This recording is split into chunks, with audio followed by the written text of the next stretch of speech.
Welcome to Mint, Money Made Simple.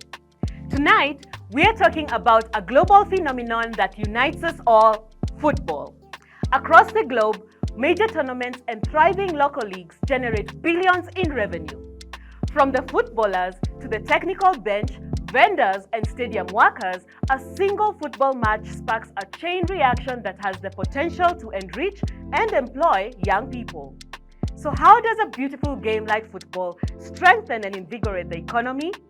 We'll break down the numbers and show how our passion for the sport builds a better financial future.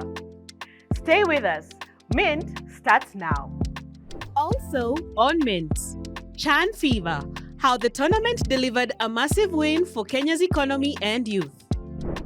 Moving house, discover how modern moving companies bring structure to the chaos of moving and what truly drives moving costs. Building smart, why a quantity surveyor is your secret weapon in construction. A gym with no name, how Munyi Karevi's business survived the pandemic and thrived. Earn it, spend it, save, invest. Earn it, spend it, save, invest. Mola, kila siku nikucheza mola, make more bila stress. Mola, kila siku waste mola, make more bila stress. In August, Kenya was among the 3 countries that hosted the Chan tournament. From the roar of the crowd and thrill of the game, there was a significant economic ripple effect. In our Money Move segment, we'll dive into the numbers and the real money in the business of sports. Spend it, save, invest. Chan 2024 isn't just about vibes or Harambee Stars goals. It's big money. But how much is Kenya making from hosting? The tournament captivated the country, benefiting everyone from event staff and vendors to the Harambee Stars players. Beyond the excitement on the pitch, a broader wave of economic impact swept across diverse groups.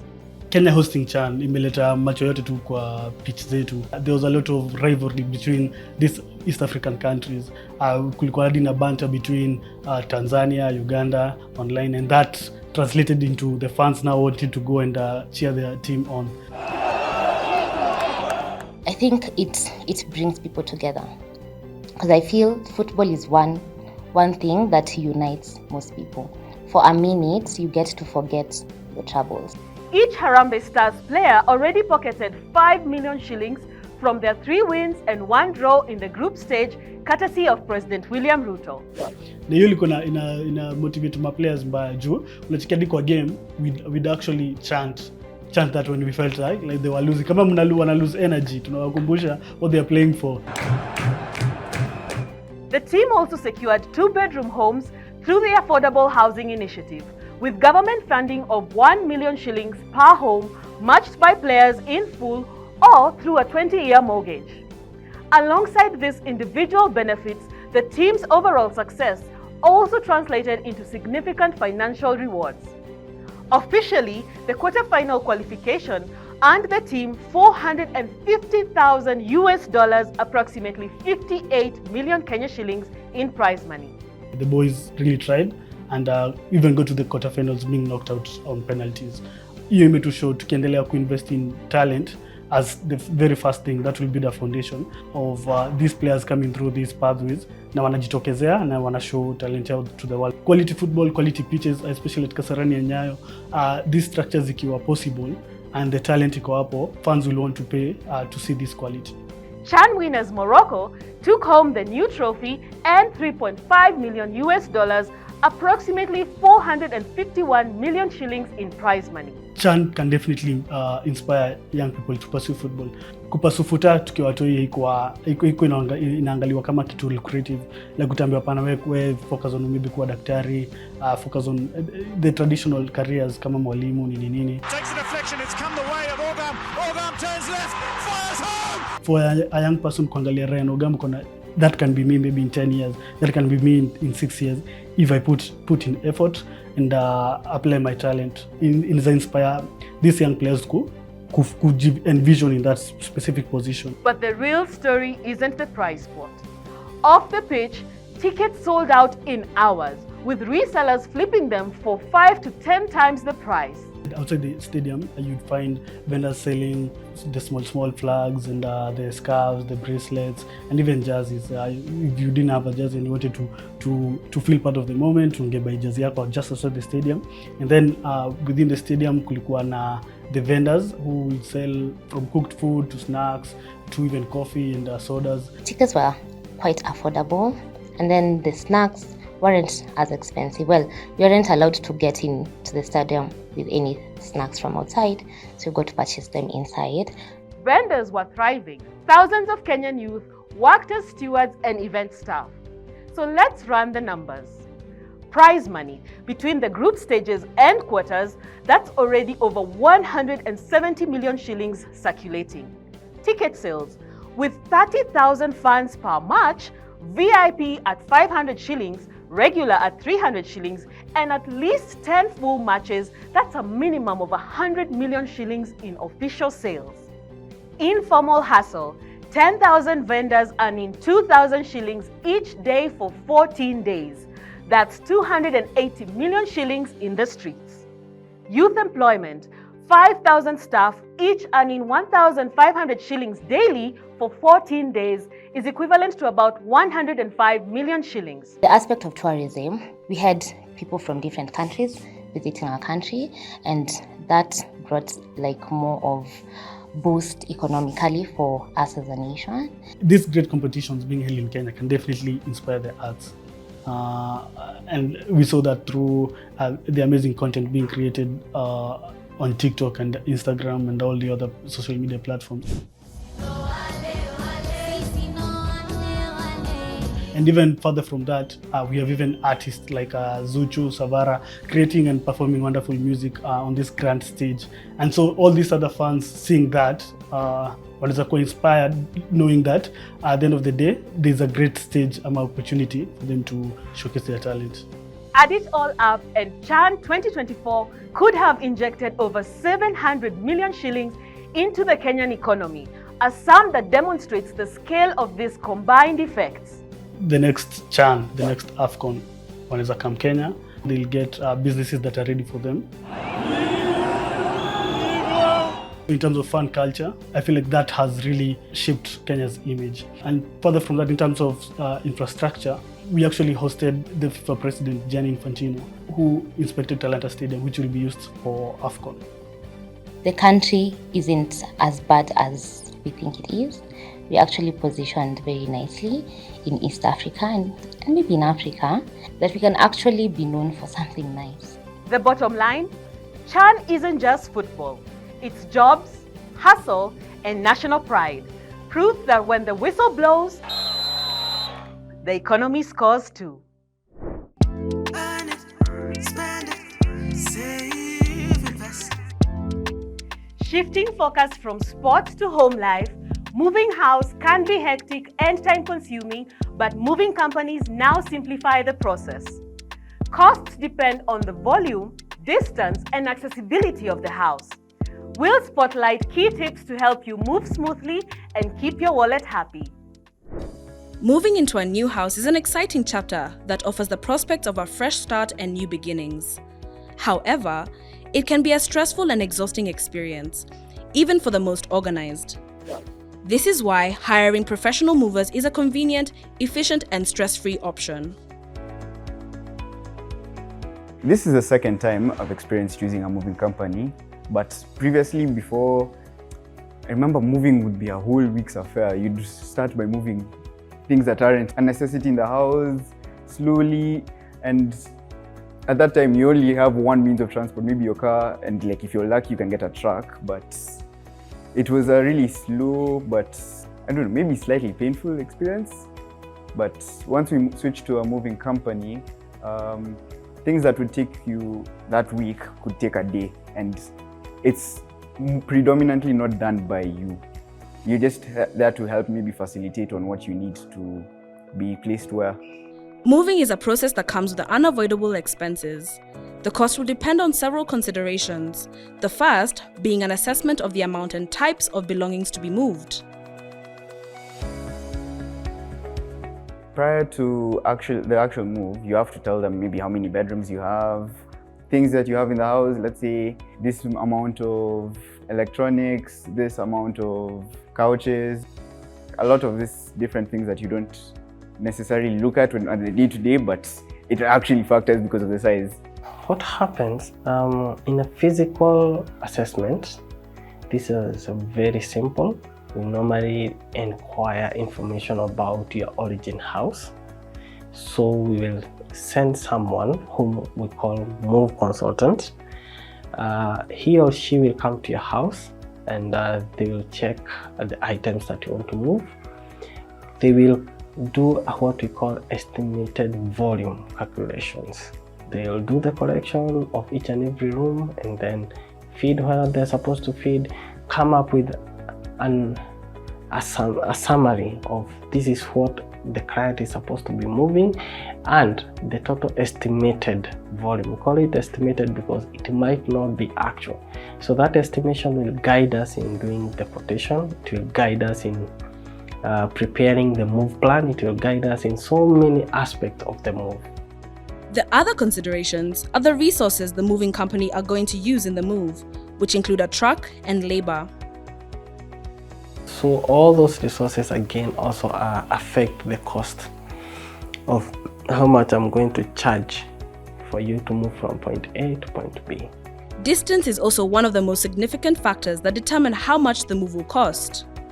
When you're moving across maybe from Nairobi to say Eldoret, I will not charge the same for a person moving from here to Kileleshwa. Accessibility to your house will also play a big part in calculating the overall cost. Moving is a demanding process, but for peace of mind and extra cost, it's prudent to take up moving insurance or goods in transit insurance to protect your belongings while they're in transit. Should any damage, such as breakage or loss, occur to your valuables, the insurance company will ensure that you are reimbursed. There are some companies who are able to do that, to offer the GIT, the goods in transit insurance. There are some, I tend to think they are not able. So what they will do, they will just, I'll charge you the move, then go look for your own insurance, or I'll charge you the move and I also look for insurance for you, then you pay the charges. So sometimes that happens. There are other good professional companies that understand the essence of peace of mind of this client, and what they will do, they will maybe engage an insurance company and know how to go about that platform. Moving companies transform moving day mayhem into smooth sailing. With these essential tips, your move will feel effortless and your wallet will thank you. Let's take a short break. Coming up, a gym with no name. How Munyi Kareidi's business survived the pandemic and thrived. Earn it, spend it, save, invest. Moolah, kila siku waste that moolah, make more less stress. Welcome back to Mint, where we explore the world of personal finance, making it simple and relatable for you. Whether you're looking to earn, spend, save, or invest, we've got you covered. Earn it, spend it, save, invest. Building a house can be an intricate puzzle, and every expert is a vital piece. But there is one unsung hero who stands shoulder to shoulder with the architect, the quantity surveyor. On Inside Hustle, we'll shine a light on the quantity surveyor and their crucial role in keeping your budget in check and safeguarding your investment from the first blueprint to the final brick. Make sure they're on your team before you break ground. The building process involves the expertise of different players in the construction industry. These include building contractors, subcontractors, architects, builders or structural engineers, project managers, and quantity surveyors. The input of a quantity surveyor is as important as the contributions of the other experts. The role and responsibilities of a quantity surveyor span all the stages of the construction. Julius Mwangi explains to us why you should hire a qualified and experienced quantity surveyor as you embark on your building or construction project. My role as a quantity surveyor is, I would say, is more on the financing, helping the client to achieve the product he or she wants within budget, I would say. What we do is, once the architect conceptualizes what they want, let's say you want this building to be partitioned and all that, to create an office space, you discuss on the budgets and all that, advise on materials, the appropriate materials that you give the client what he wants, quality and within budgets. His or her responsibilities include roles inside the office, on the construction site, or in meetings with clients and other project personnel. We look at the various products in the market and advise the clients accordingly. I give suggestions to fit in the client budget. The professional is also responsible for the cost of any building project, from initial estimates right through to the final acquisition of materials.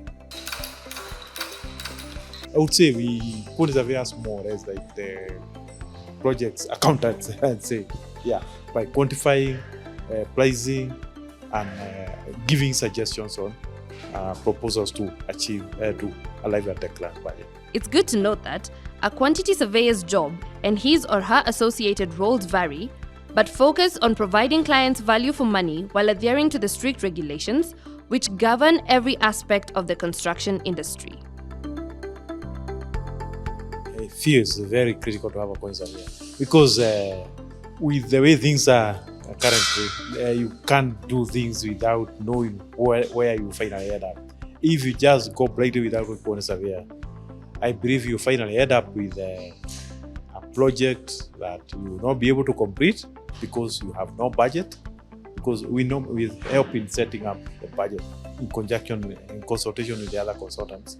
That is the architect, the structural and civil engineer, and the services engineer. Services, I mean electrical and mechanical. So in consultation with those people, then we make sure that we give the client the right budget, which if there are changes in between, we try to make sure that we don't exceed. So it's very important for our client to have a quantity surveyor on board there. It's important to note that building is such a big deal, and for you to be satisfied with the end product, professional input is of importance. The advice I would give is you make sure that you have the right choice of consultants. Don't take shortcuts. Appointed consultants are enough so that they can be involved with the briefing right from the beginning. They are aware of what you want and all that and give you the right advice. So it's critical that you appoint all the consultants as early as possible.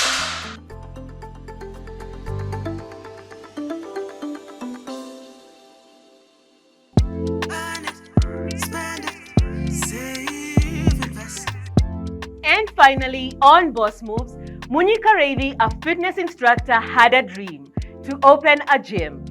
He faced the initial hurdle of raising capital, but nothing had prepared him for the global challenge that hit months later, the pandemic. How did Muni manage to stay afloat? My name is Munyika Reddy. My name is also Kifaru, and my latest name is Coaches.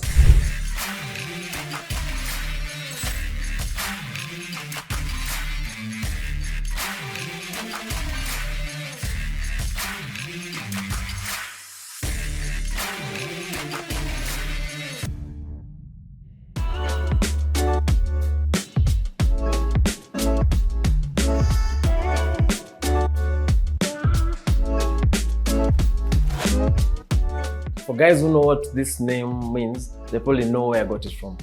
Game of Thrones, which is, it was actually meant to be a gym, has no name, but then by the time I tried to make the change, 1,000 flyers had already gone for print. So I was like, you know what, here in Sawa.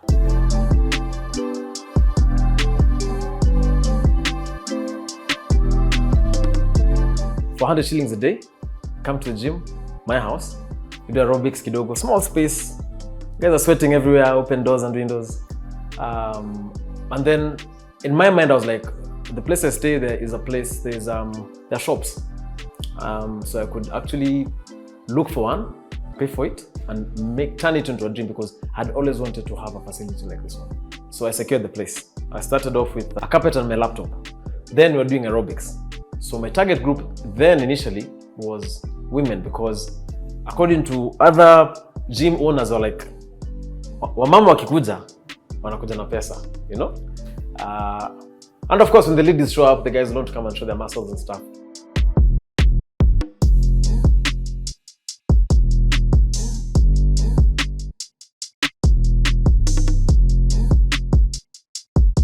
In Juakali, they sell you a kilo of chuma for 100 shillings.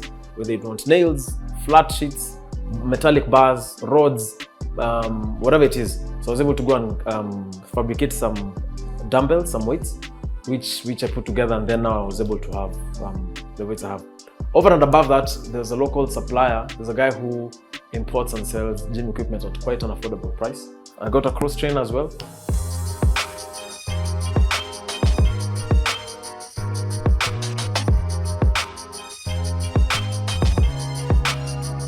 So November came and went.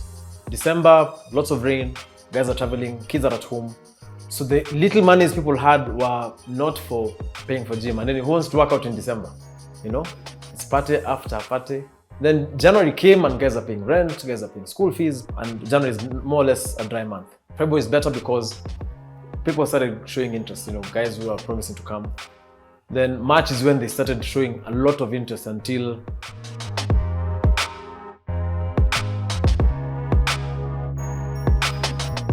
but surprisingly enough, because of guys being at home, March, April, May, and June were my best months. That's when I made a lot of money. Why? Because guys don't sit in the house. Nyumba inauma, so they come to the gym. And then post June, whatever resources people had started finishing. So are you gonna pay rent, take care of your fuel, or are you gonna go to the gym? So, and that was also, I think, the same time guys were being asked to go back to work.